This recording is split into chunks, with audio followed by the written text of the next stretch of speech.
Salutations les amis, ici Nadurion, je suis ravi de vous retrouver aujourd'hui pour ce nouvel épisode de mes reviews comics.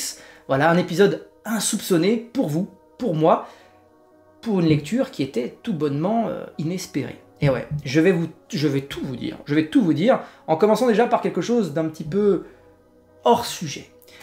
Pour ceux qui me suivent sur les réseaux, notamment Instagram, vous le savez, Déborah et moi, nous avons accueilli Hunter, notre nouveau petit chiot. C'est beaucoup de bonheur, beaucoup d'occupation aussi, beaucoup d'heures de sommeil en retard. C'est ce qui explique la sortie de cet épisode avec un petit peu de retard aussi. Voilà, vous le savez, la période d'été, de toute façon, je m'en suis jamais caché depuis le mois de juin.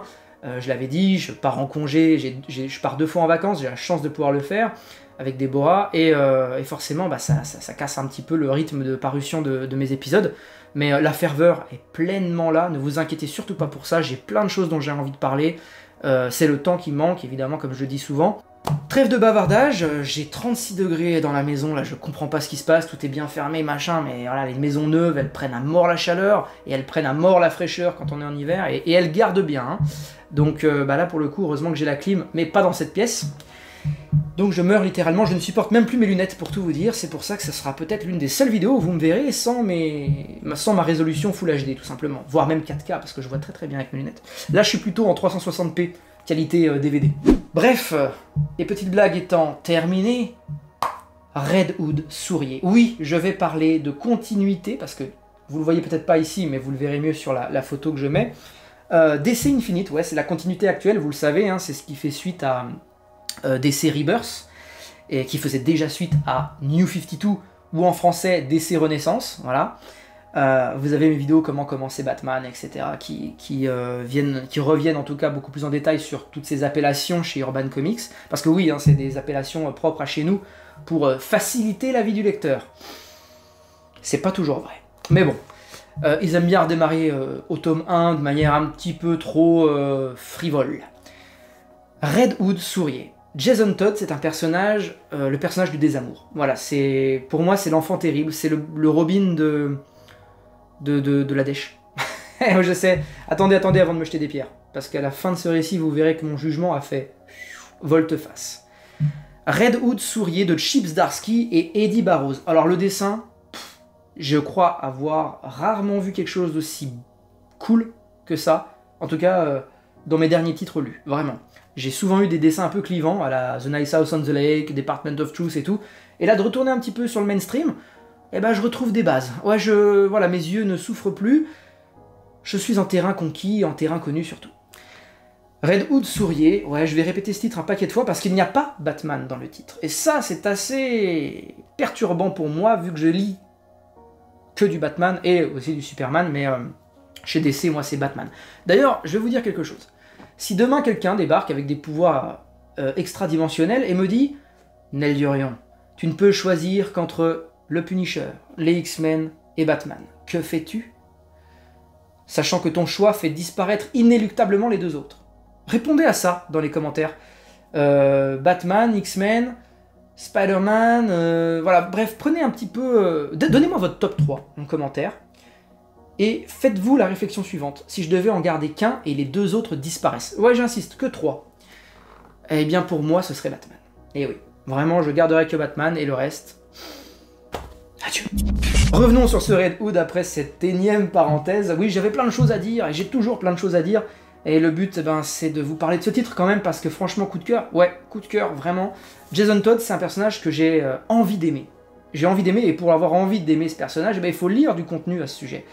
Et il n'y en a pas beaucoup. Alors que Nightwing a sa série, etc., qui est extrêmement bien. Il y avait Red Hood and the Outlaws, que j'emprunterais certainement à mon meilleur ami, il les possède tous. Je ne les ai pas achetés de mon côté, bah justement parce que Jason Todd, j'ai du mal. Et moi, il me faut des récits centrés sur un personnage, pas forcément du team-up. Et là, c'est exactement ce que j'ai. On a du récit solo, comme on les aime. Comme je les aime, en tout cas. Chip Zdarsky fait un travail formidable au scénario, de toute façon on a l'habitude avec lui sur Daredevil et tout, ça a été extrêmement bien. J'ai beaucoup aimé le Batman Dark City, j'ai beaucoup aimé le Batman The Night, je viens d'avoir un doute, je sais plus si Batman The Night c'est de lui. Bougez pas, je me retourne et je regarde. C'est bien de Chip Zdarsky, j'ai pu consulter juste là. D'ailleurs vous avez vu, une très belle figurine derrière moi, mais ça on y reviendra plus tard. Un très bel achat de cet été, voilà, qui a tout à voir avec les comics, puisqu'il s'agit de Mark Grayson d'Invincible. figurine que je dois à mon meilleur ami qui m'a fait un prix. Je ne peux vous le dire, sinon je serais banni de YouTube. Alors, Redoute souriait. Et ben ouais, c'est exactement comme ça que j'ai terminé à la fin du récit. Un large sourire, content d'avoir enfin la capacité de dire « Jason Todd, je t'aime ». C'est l'enfant terrible, Jason Todd. C'est le deuxième Robin. C'est le Robin que des gens, aux États-Unis exclusivement, ont fait mourir lors d'une... comment on dit pas d'une enquête, je sais plus le mot. DC, en son temps, avait fait un sondage. Voilà, un sondage dans lequel il disait « Vous appelez un numéro. Vous choisissez 1. Robin va survivre à sa rencontre avec le Joker. Vous choisissez 2. Et Robin va mourir suite à sa rencontre avec le Joker. » Les gens, en majorité, alors c'est une majorité, je sais plus exactement, c'était 53 pour 47, un truc comme ça, ont décidé qu'ils devaient mourir. Alors je trouve ça extrêmement glauque d'avoir fait ça, et en même temps un petit peu original. Mais c'est vous dire, du coup, le public voulait la mort du deuxième Robin. Le premier Robin étant Dick Grayson, devenu Nightwing, avec une cote de popularité absolument incroyable, gargantuesque. La série Nightwing Infinite de l'ère actuelle, elle est primée de partout. Et c'est vraiment nécessaire de le dire, parce que c'est excellent. Et Jason Todd, il lui fallait un titre comme ça. Il lui fallait un récit complet, parce que c'est de ça qu'il s'agit, et ce n'est pas un tome numéroté. De quoi ça parle? Ça parle de Jason Todd qui vient à Gotham City. Les rapports qu'il entretient avec Batman sont plutôt mauvais. Oui, je tiens à le dire déjà au début, ce récit ne nécessite pas que vous ayez lu la continuité d'Essai Infinite. Pas du tout. Peut-être à un moment dans le récit, ça dure 1 page. Vous allez voir beaucoup de personnages apparaître à un moment donné pour sauver une situation in extremis. Ces personnages-là ne vous sont pas introduits, certains vous les reconnaîtrez comme Nightwing, d'autres pas du tout, et ça nécessiterait peut-être effectivement d'avoir lu quelques titres. Pour autant, attention, je le dis vraiment, sur les 152 pages que contient le récit, vraiment, c'est pas nécessaire d'avoir lu la continuité actuelle, pas du tout. Il faut juste connaître Jason Todd et savoir qu'effectivement, même si c'est même très bien rappelé, ses rapports avec Batman sont compliqués, très compliqués. C'est un fils qu'il a adopté, c'est un enfant qu'il a adopté, Bruce Wayne. Littéralement, Jason Todd était en train de voler les pneus de la Batmobile à l'époque, et Batman a décidé de le prendre sous son aile et de le mettre sur le droit chemin, de lui inculquer ses valeurs, son métier de détective, sa façon, surtout d'élucider tous les problèmes que rencontre Gotham, par la violence, oui, mais jamais par le meurtre. Et Jason Todd a rapidement développé un affect particulier avec les armes à feu, ce que Bruce Wayne, Batman, déteste au plus haut point. C'est extrêmement bien amené dans le récit. Même ça, là je vous le dis comme ça, parce que c'est quelque chose de notoriété publique quand on connaît l'univers de Batman, Jason Todd, Batman. Et là non, c'est quand même rappelé dans le récit, donc vraiment, les néophytes, foncez, vous ne serez jamais perdu à aucun moment. Et on voit un Jason Todd qui n'essaye pas nécessairement de se racheter auprès de Batman, pas du tout, mais il essaye de se faire plutôt accepter en tant que justicier. Un justicier aux méthodes radicales, oui, mais quand il vient à Gotham, eh bien, ils ont convenu d'un pacte avec Batman. Ils se sont dit, écoute, si tu viens sur mon territoire, Jason, tu n'utilises pas d'armes à feu, s'il te plaît. Sinon, je t'arrête. Oui. Alors pour un père et un enfant adopté, c'est chaud comme rapport. Jason Todd va être ok avec ça. Il va prendre des armes à feu qui tirent des balles en caoutchouc pour stopper ses assaillants. Et ça marche très bien dans le récit, hein. Vraiment, ça a tout du flashball, littéralement, il stoppe les mecs, il leur tire dans le genou, ça leur éclate le genou. Bref, il fait pas beaucoup plus mal que du Batman, finalement. Et ça fonctionne. Batman le tolère sur son territoire. Jason Todd est là pour une raison particulière, c'est qu'il enquête en fait sur une drogue qui vient d'apparaître. Une drogue qu'on appelle les gouttes de joie. Lorsque vous prenez cette substance, vous êtes complètement subjugué par une vague de bonheur, en fait. Vous êtes tellement en train de jubiler que vous pouvez faire n'importe quoi, comme vous jeter d'un immeuble en croyant que vous pourriez voler. C'est ce qui se passe d'ailleurs à un moment donné dans le récit. Des gens meurent des suites de la prise de cette drogue, parce qu'ils font n'importe quoi. Ils vont courir sur la route, ils se font renverser, etc. Et il s'avère que Batman, en parallèle, enquête aussi sur ces gouttes de joie, mais ils n'ont pas communiqué ensemble. Si vous voulez, le seul point d'ancrage entre ces deux entités que sont Batman et Jason Todd, c'est Oracle. Voilà.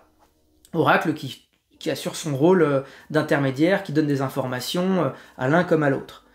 Et au bout d'un moment, l'Oracle va dire « Écoute Bruce, Jason enquête sur la même chose que toi. » Et là, Batman se dit, bon, bah, on va essayer de bosser ensemble et de corroborer les indices qu'on a pu rassembler. Et c'est surtout un événement, une faute commise par Jason, qui va les amener à se rencontrer un peu plus vite que prévu, et à partager leur savoir sur cette nouvelle drogue en ville. Batman, rapidement, il n'y a aucun spoil dans ce que je vous dis, c'est littéralement les premières pages, Batman va rapidement faire un parallèle avec un personnage bien connu de l'univers DC que je tairai. Voilà, je tairai son nom, vous verrez ça par vous-même à peu près au milieu du récit, on élucide son identité, et j'ai trouvé ça bluffant, parce que je me suis fait avoir. Je me suis fait avoir, donc j'ai été transporté par l'histoire. Je m'attendais à ce personnage-là, des choses arrivent, m'ont dévié de cette hypothèse, et ça a super bien fonctionné sur moi. Ce qui est extrêmement bien aussi, c'est cette enquête, que j'ai trouvé assez originale dans l'action et tout, c'est vraiment bien dosé, hein. Tout l'aspect enquête, action, tout est très bien dosé. Vraiment j'ai adoré. Batman et Red Hood, on voit vraiment que Batman est extrêmement puissant, Red Hood a encore beaucoup de progrès à faire, dans les méthodologies de Batman en tout cas. Quand il s'agit d'exécuter sommairement une personne, pas de souci, Jason Todd est très fort pour ça. Mais quand il s'agit d'utiliser les méthodes de Batman, là c'est plus pareil. Notamment l'infiltration, par exemple. Jason et Batman vont collaborer, et surtout, au travers de flashbacks, on aura des petites fenêtres en fait sur des événements passés extrêmement notables, très très significatifs, c'est ce qui ont forgé l'un comme l'autre, leur caractère et les suites de leur relation. On parle vraiment d'un père et de son fils adoptif, qui essaient de travailler leur relation et qui savent pertinemment que l'un comme l'autre, ils n'ont pas été à la hauteur de l'un et de l'autre.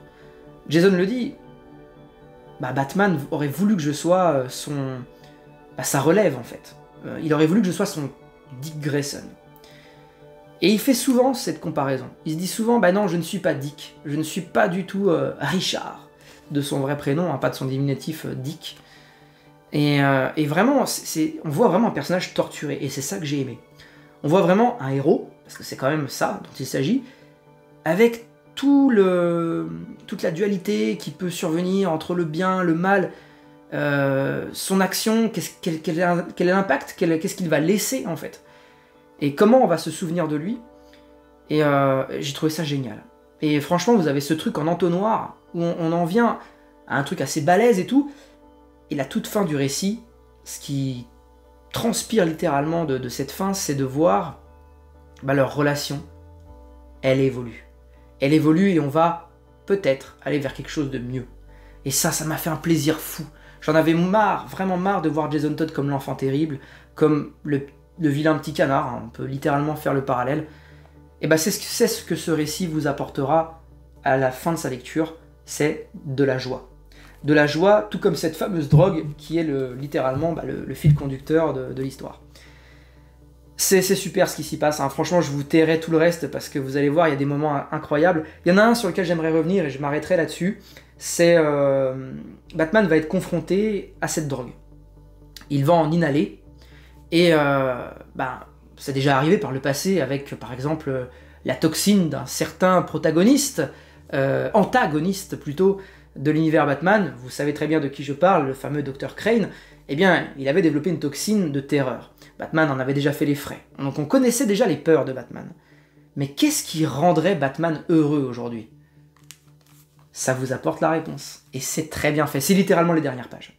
Et j'ai trouvé ça hyper touchant. Franchement, j'ai relu la fin une deuxième fois, je sais plus, il y a 5 ou 6 issues dedans, voilà, ça je sais plus. En chapitres, on va appeler des chapitres, hein, qui représentent littéralement les issues.